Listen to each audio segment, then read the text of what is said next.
The conference room at Whittaker Dynamics glittered with glass and chrome, a temple of power high above the city. Nina Morales moved silently at the far end, polishing a long mahogany table until the wood gleamed like a mirror. To the executives gathered around it, she was little more than background noise. The faint squeak of her cloth, the hum of the vacuum, the scent of lemon polish. Then the door opened, and Connor Whittaker entered. The billionaire tech CEO carried himself with the kind of arrogant ease only money and power could purchase. In his hand was a thick document stamped with the red logo of Han-Tech Innovations, one of China's semiconductor giants. He slapped it down on the table and surveyed his executives with the air of a king about to make a proclamation. "Anyone here who can translate this proposal accurately in the next 48 hours, Whittaker said, his voice carrying across the glass walls, "will earn my daily salary." He paused for effect. "That's $27,400. Laughter erupted around the table. Brad Cole, vice president of operations, tapped his Harvard-class ring against his water glass. "Maybe we should just use Google Translate, Connor. Probably more reliable than whatever bargain service we could dig up on short notice." The room chuckled harder. Eyes darted to Nina for a second, just long enough to make her feel the heat of the ridicule, before sliding past her as if she weren't there. Whittaker noticed her cleaning cart in the corner. With an idle gesture, he nudged it aside with his Italian leather shoe, not even sparing her a glance. And Nina, cloth still moving in small circles, kept her head bowed. She had learned invisibility the way other people learned manners. It was the safest armor she knew. But her hand in her pocket tightened around the cool surface of a pen. A jade pen, carved with Chinese characters that spelled "Knowledge illuminates." Her father's final gift. A talisman of the life she'd once dreamed of. The life she had been forced to bury. The executives laughed again. Nina's phone buzzed in her pocket. A calendar alert, vibrating against her hip like a silent alarm. 72 hours until eviction hearing. The number glared at her from the screen. Without $25,000 in back rent and legal fees, she and her mother would be homeless by Monday morning. The exact number almost matched the salary Whittaker had just tossed into the air like a toy. The irony felt like fate or cruelty. A childhood of voices. Nina Morales had not always been invisible. 15 years ago, she was the star of her elementary school, the wide-eyed 8-year-old who dazzled teachers by switching effortlessly between English, Spanish, and Mandarin. Her mother, Lily Lin, an engineering student from Shanghai, had met her father, Gabriel Morales, a Dominican business scholar, during an international exchange program in Boston. Their courtship had been awkward, funny, radiant with possibility. They fell in love not in spite of their cultural differences, but because of them. Language was their bond, their bridge. "Words build bridges between worlds," Gabriel often told his daughter, leaning over her notebooks, showing her how Chinese characters danced across the page like brushstrokes of destiny. By 10, Nina was translating conversations between her Chinese grandparents and Dominican relatives at family gatherings, earning proud smiles from both sides of the family. For her 13th birthday, Gabriel gave her the jade pen. Heavy, polished smooth, faintly scented with sandalwood from his study, it carried history in its weight. "This belonged to a great scholar," he said, placing it in her hand. "Now it belongs to another." She believed him then. She believed she was meant for something larger, a life that wove languages and cultures together into possibility. The fall 3 months later, that possibility collapsed. Whittaker Dynamics, where Gabriel had worked for 15 years developing partnerships in Asia, announced a strategic restructuring. Gabriel was among the first to go. His severance package covered 2 months of rent. Their health insurance disappeared overnight. The cough that had nagged him grew worse. By the time doctors finally examined him, It was stage 4 lung cancer. Medical bills mounted faster than they could count them. Gabriel returned home from interviews, pale, defeated. "They won't hire me," he whispered to Lily one night, thinking Nina was asleep. "Whitaker blacklisted me. They say I know too much proprietary knowledge." 6 months later, Gabriel was gone. He left behind a mountain of debt, a grieving wife, a shattered daughter, and the jade pen Nina now carried everywhere as both burden and blessing. Lily, once a brilliant engineering student, found her degree useless in the American job market. She took 3 housekeeping jobs just to keep food on the table. Stress and exhaustion broke her body. A stroke left her partially paralyzed when Nina was 17. The scholarship Nina had been promised for her linguistic talent evaporated. She dropped out of high school, trading textbooks for scrub brushes, her dreams buried beneath bills. Arithmetic of survival. Now at 23, her life ran on an exhausting schedule of necessity. 4 in the afternoon to midnight, scrubbing the offices of Whitaker Dynamics. Midnight to dawn, caring for her fragile mother, helping her eat, helping her bathe, monitoring her blood pressure. 3 hours of sleep if she was lucky. Then 8 a.m. to 2 p.m. Translating academic papers online under the pseudonym Bridge Linguist, earning $22 an hour from scattered clients who never saw her face. Every month was the same arithmetic.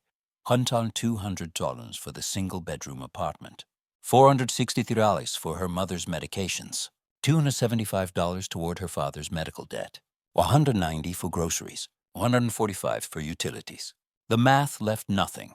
No savings, no future. Only survival.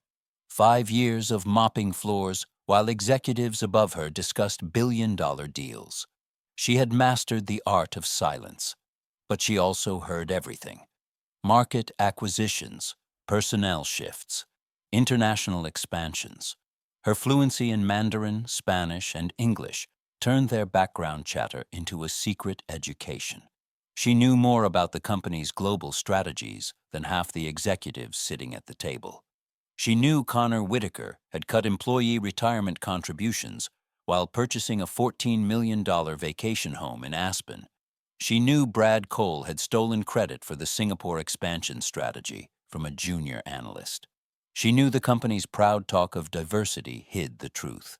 Maintenance staff were almost all people of color, executives almost all white. Knowledge without power, intelligence without opportunity.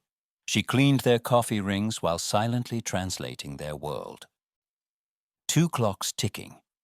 And now, in this glittering room, the countdown had begun.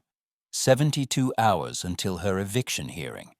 72 hours until Hantek's deadline. 2 clocks, 2 guillotines, both poised above her life. She watched as the executives grabbed copies of the proposal, muttering nonsense translations that twisted the very title. They read partnership opportunity, when the characters clearly said exclusive manufacturing contract. She wanted to laugh. She wanted to scream. Instead, she wiped the credenza in tight circles, cloth trembling in her hand. $27,400.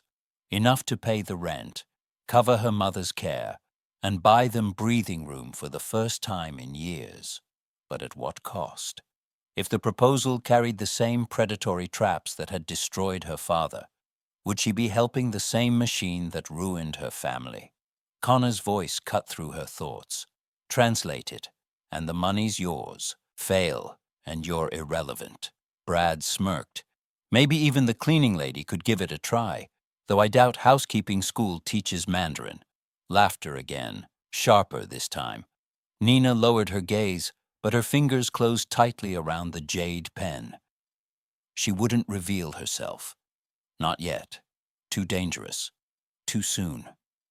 But maybe she could test the waters, prove her worth without exposure. That night, after the executives left, she wheeled her cart down the empty halls of Whitaker Dynamics, the security guard nodding absently at her as she passed. In the silent conference room, She studied the whiteboard, littered with the executive's bungled attempts at translation. The mistakes made her wince. She drew the jade pen from her pocket. Its weight steadied her, grounded her.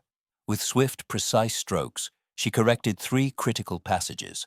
Semiconductor terminology her father had once drilled into her until she could recite it in her sleep. At the bottom, she signed 2 words: Night Owl. The corrections were just enough to show expertise, just enough to spark curiosity. Then she slipped back into the shadows, the invisible girl once more, heart pounding, torn between salvation and humiliation, knowing the next 72 hours would decide everything. Sunday morning dawned gray over the city, the kind of sky that seemed to press down on everything beneath it. By the time Nina returned to Whitaker Dynamics for her weekend shift, the storm had already broken, not outside, but in the executive suite. Connor Whitaker stood at the head of the conference table, his jaw tight as he surveyed the whiteboard where someone had scrawled new translations. "Who the hell is Night Owl?" he demanded. Security reported that no unauthorized personnel had entered the building overnight. The cameras showed only cleaning staff. To Connor, the mystery was infuriating. To Brad Cole, it was opportunity. Brad leaned casually on the table, eyes flicking toward the corrected passages. The Mandarin characters had been rendered with startling precision. Whoever Night Owl was, they had real expertise. But in a room where credit was currency, Brad saw a vein of gold just waiting to be claimed. "Actually," he said smoothly, "that was me." Every head swiveled toward him.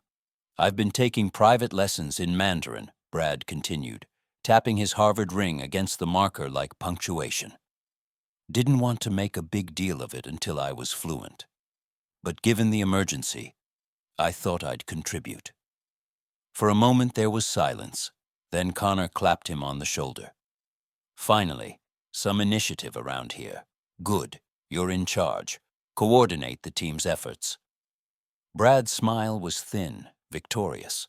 And in the hallway, unseen behind the cracked door, Nina's heart turned to ash.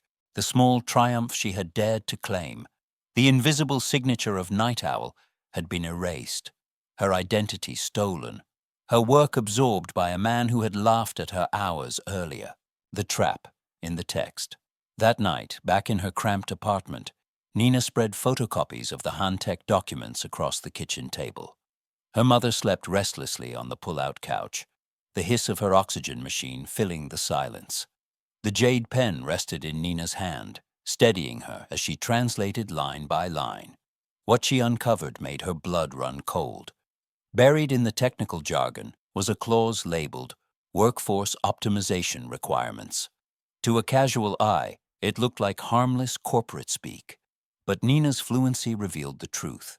The agreement would mandate the termination of at least 300 workers within 60 days, in exchange for lower production costs. She could see their faces already. Families like her mother's cousin, who had just found stability after immigrating last year. People who had clawed their way toward security, now about to be shoved back into the abyss. Her fingers trembled on the pen. Was she about to repeat the cycle that had destroyed her father? Could she justify enabling a deal that would wreck hundreds of lives just to save her own? But then she looked at the eviction notice taped to the fridge, the bold red date underlined. 72 hours. Her mother's medication bottles lined the counter, only half full. Survival had no patience for morality. The noose tightens. Monday morning, the company doubled security on the executive floor. Cameras were installed at every entrance, every hallway. Cleaning staff were ordered to finish their duties by 7 p.m. sharp. After-hours access was gone. In the daily executive meeting, the head of security displayed grainy footage of a shadowy figure in the conference room late at night. The angle caught only a vague silhouette, a hand moving across the whiteboard. "Could be industrial espionage," the chief said gravely. "We'll need to investigate everyone, especially maintenance." Nina kept her expression neutral as she poured coffee for the board. Inside, Her chest clenched tight. That afternoon, every cleaner was interviewed. When her turn came, she slipped into her practiced role. The immigrant woman with limited English, shoulders hunched, eyes downcast. "No understand," she repeated softly when asked about the whiteboard. "I clean only. No touch papers." The security chief seemed satisfied, but Brad lingered in the doorway, watching her with narrowed eyes. When the others left, he stepped closer, his ring tapping against the desk. "Interesting," he said. "You seem to understand English perfectly when I give you cleaning instructions. Yet suddenly you're confused when it matters." Nina forced a shrug. Instructions simple, questions complicated. Brad leaned in, voice dropping. "I think you understand far more than you let on. Much more." The theft of a talisman. That evening, when Nina opened her locker, her stomach dropped. The jade pen was gone. She spun around, and there he was. Brad Cole, twirling the pen between his fingers, its polished green surface catching the fluorescent light. "Looking for this?" he asked, his smile sharp as glass. Nina reached for it, but he pulled it back just out of reach. "Beautiful piece. These characters here, they mean knowledge, don't they? Quite an unusual item for a cleaning lady." Her voice shook. "Give it back." It was my father's. Brad's expression hardened, his tone suddenly cold. "Security is very concerned about unauthorized items that could be used for corporate espionage. I've already filed a report. HR will want to know why a janitor is carrying something like this." The word espionage hung in the air like a blade. "And another thing," he added softly, leaning close enough for her to smell the expensive cologne on his suit. "I've been looking into your mother's paperwork. Visa status is questionable, isn't it? Would be a shame if the authorities were notified. Unless, of course, you stay in your lane." Nina's blood turned to ice. The pen, her last link to her father, her anchor, was gone. And in its place, she was left with a threat that could tear her family apart. The public slip. Tuesday morning, the boardroom buzzed with tension as Brad presented his completed translation to Connor and the directors. His slides described favorable terms: low costs, minimal oversight, accelerated scheduling. Nina moved silently around the room, arranging coffee service, her eyes catching phrases on the screen that twisted the truth. Then Brad mispronounced a key technical phrase so badly that Nina's instincts betrayed her. Her lips moved before she could stop herself. "Liudong Moxing," she whispered under her breath. "It means fluid modeling system, not whatever you said." The room froze. Heads turned. Connor's gaze sharpened. Something wrong with the coffee girl? Nina felt every eye on her. Her heart hammered.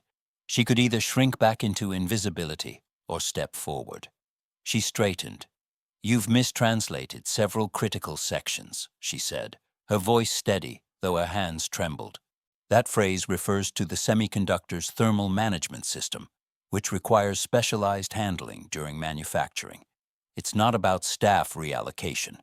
A stunned silence fell over the room. Brad sputtered. "She's lying. She's just a cleaner." But Connor raised a hand. His cold eyes pinned her like a specimen. "You speak Mandarin." Nina swallowed hard. "Mandarin, Spanish, and English. I also read Japanese and Korean, though my spoken fluency is limited." The words felt like shackles breaking. For 5 years, she had hidden.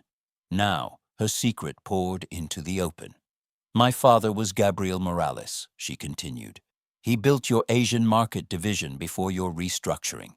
He taught me business Mandarin and technical terminology since childhood. And for the last 5 years, I've been working as a professional translator online under the name Bridge Linguist.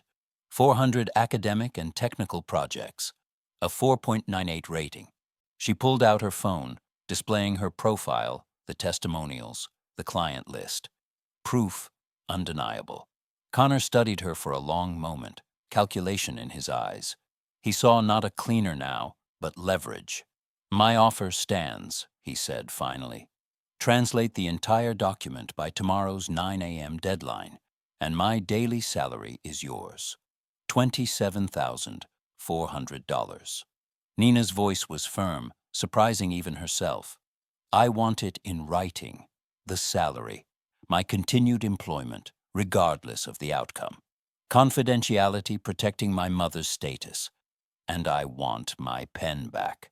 The audacity shocked the room into silence.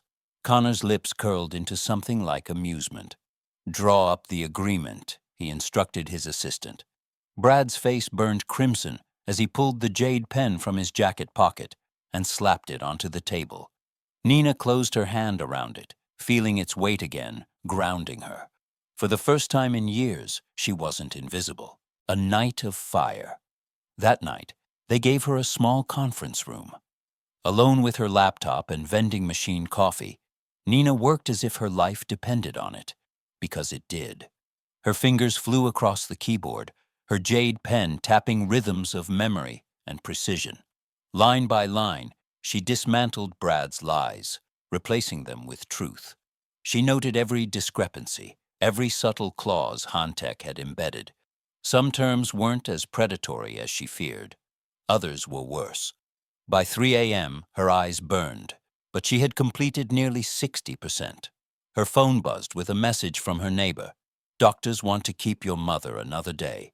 Need $2,200 deposit. Her chest tightened. 30 hours until eviction. 6 hours until the deadline. And then, the door opened. Brad stood there, holding a steaming paper cup. His smile was pure malice. You look exhausted, he said. Brought you some coffee. He stumbled deliberately, spilling the contents across her desk. Hot liquid spread over her handwritten notes, seeping into her laptop's keyboard. The screen flickered, then went black. Nina gasped. My translation, Brad shrugged, mock concerned. Oh, don't worry.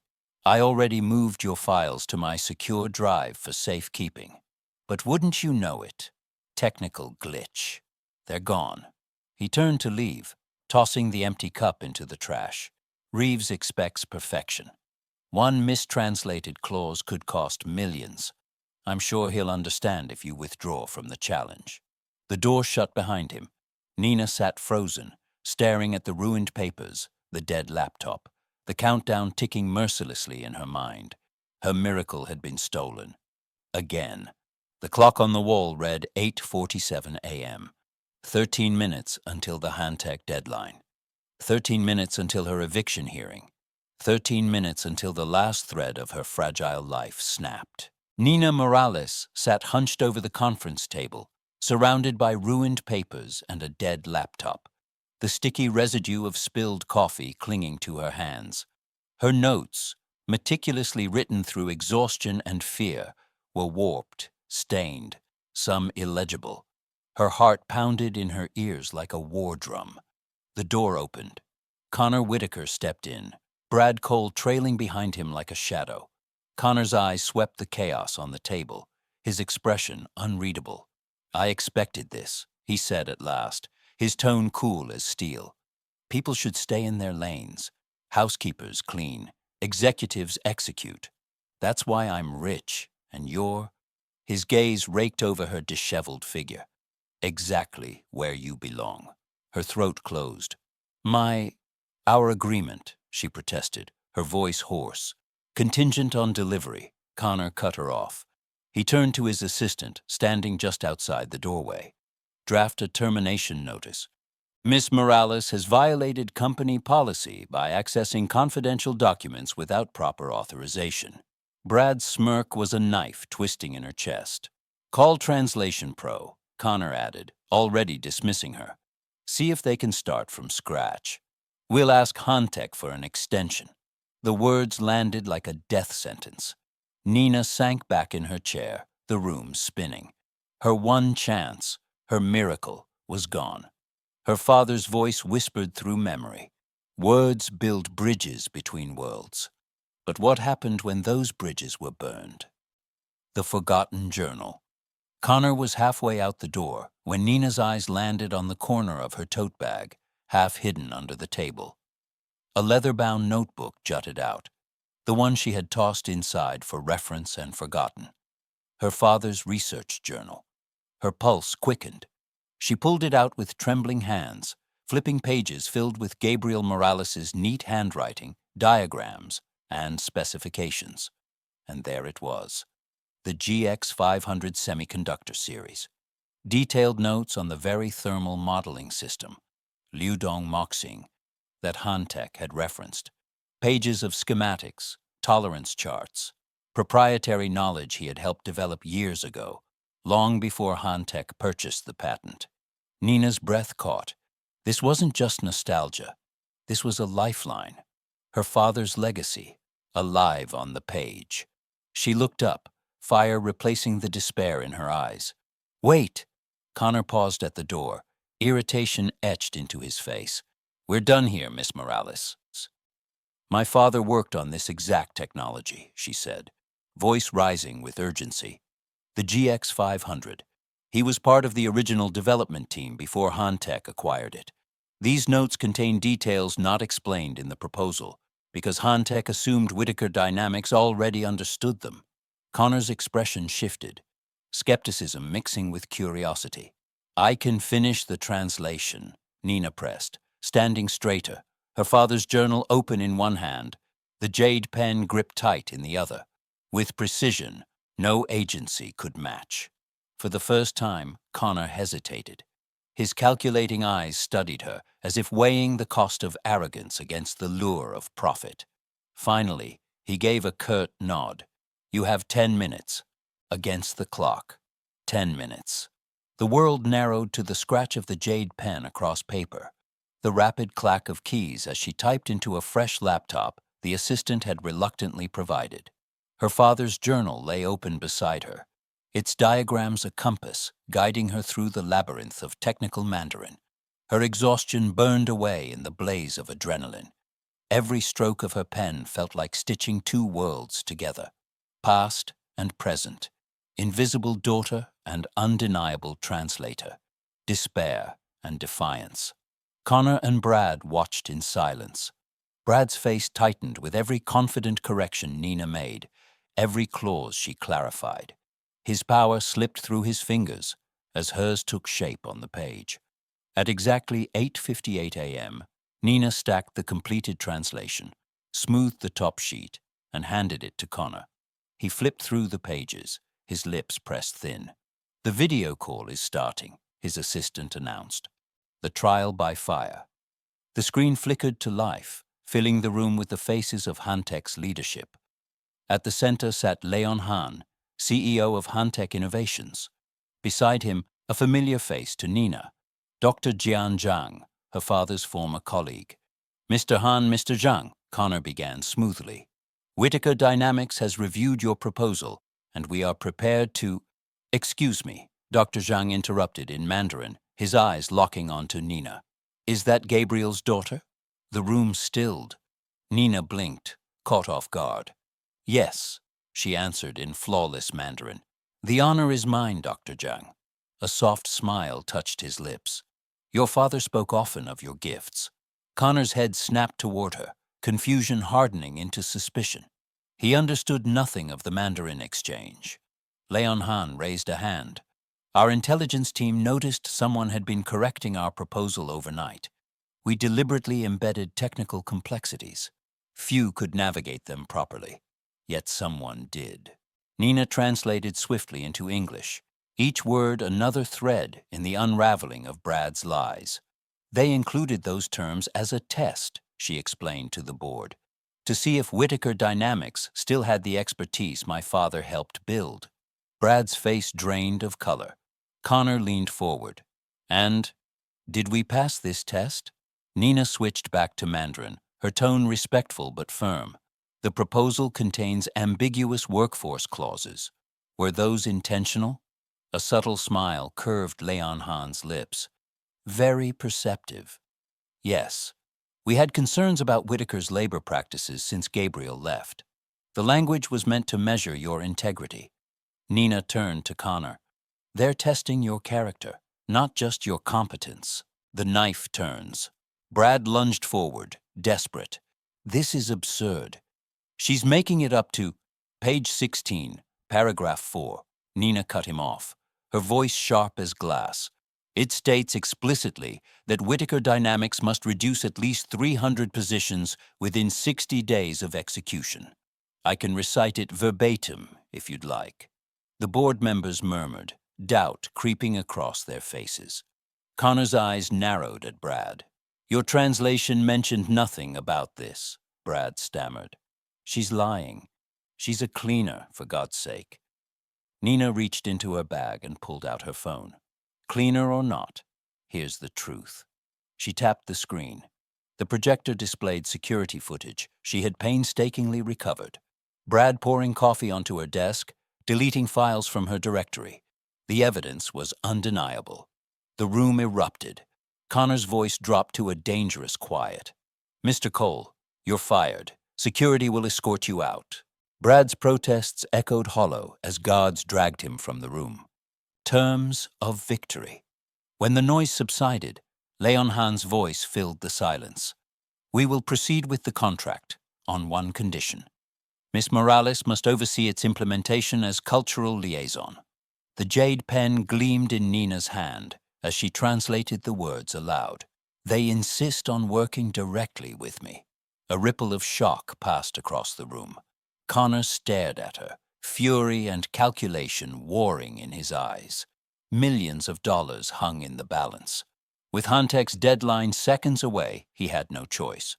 Fine, he spat. Miss Morales will oversee the cultural aspects of the deal.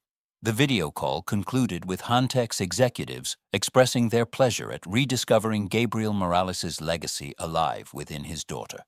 Nina exhaled, her shoulders sagging, the jade pen cool and solid in her grip.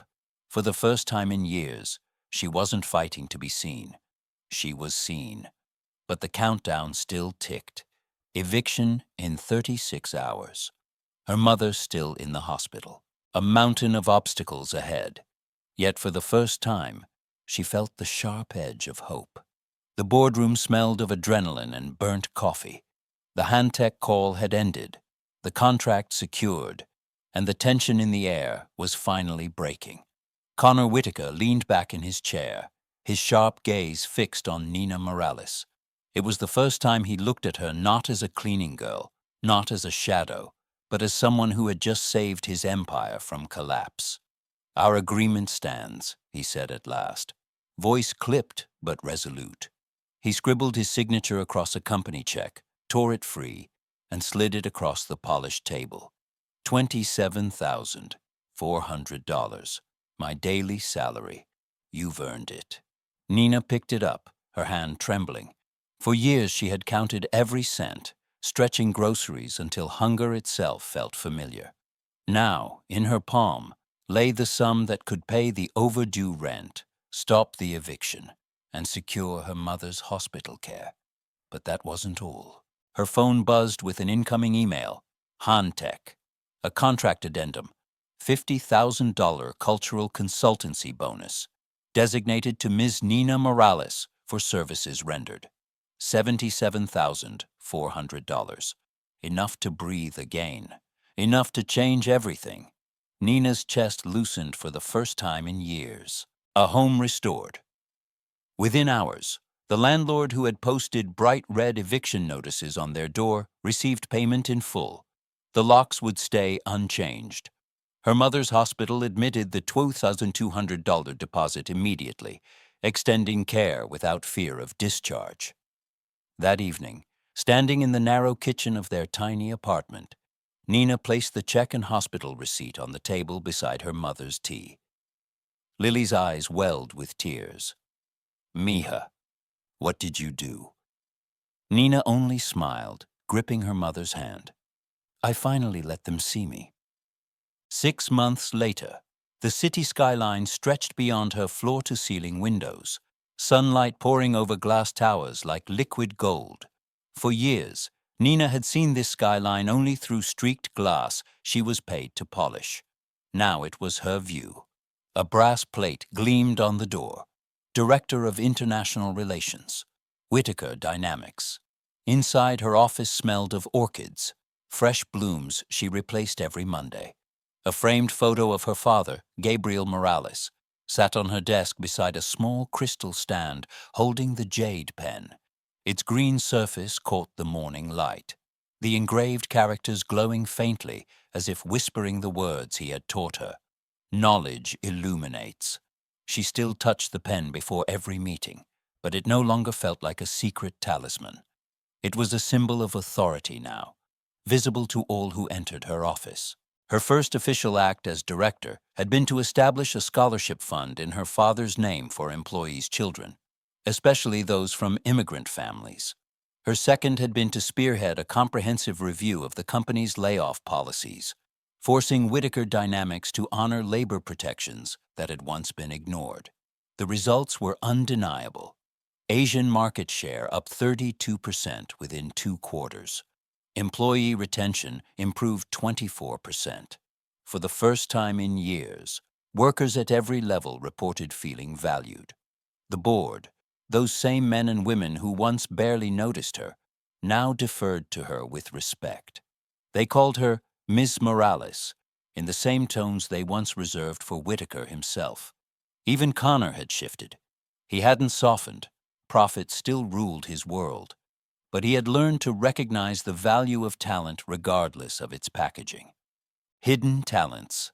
Nina knew her rise wasn't just about her. It was about the others who had been invisible too. The former security guard from Nigeria with an engineering degree but no opportunity. The cafeteria worker who spoke 5 languages fluently, never asked to use them. The IT technician with an eye for product design that went unnoticed in a help desk cubicle. She created the Hidden Talents Initiative, a company-wide program encouraging employees at every level to showcase their skills, education, and passions. The results rippled outward. The guard now worked in product testing. The cafeteria worker was promoted to customer relations. The IT technician presented prototypes to the design department. A company once blind to its own people now saw them clearly. The fallen and the lessons. Brad Cole's downfall spread like wildfire across corporate circles. His sabotage, his arrogance, the video evidence. It all became public. No major tech firm would hire him.